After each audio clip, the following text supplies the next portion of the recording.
Samantala, tiniyak ng Health Department na walang dapat ikabahala ang publiko sa mga naitatalang kaso ng COVID-19 sa Pilipinas.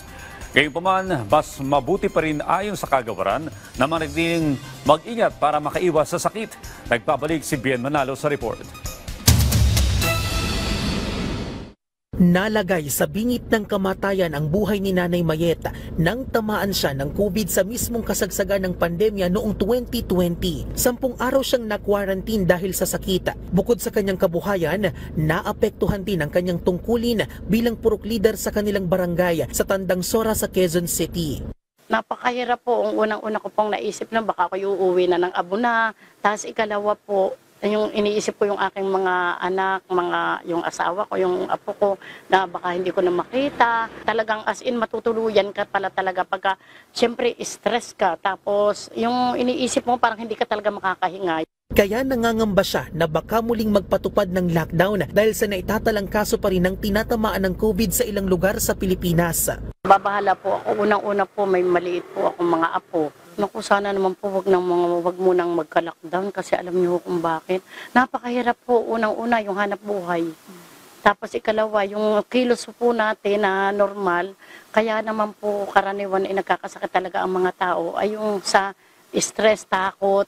Walang dapat ikabahala ang publiko sa mga naitatalang kaso ng tinatamaan ng COVID sa Pilipinas. Ayon yan mismo sa kagawaran ng kalusugan. Umabot na sa mahigit 1,000 ang naitalang kaso ng COVID sa bansa simula Enero hanggang May 3, 2025. Mas mababa yan ng 87% sa mahigit 14,000 kaso noong nakaraang taon. Bumaba rin ang mga naitalang bagong kaso ng COVID sa nakalipas na 3 hanggang 4 na linggo. Sa ngayon ay nasa 1.13% lang ang fatality rate ng COVID sa Pilipinas o 1 sa kada 100 ang namamatay.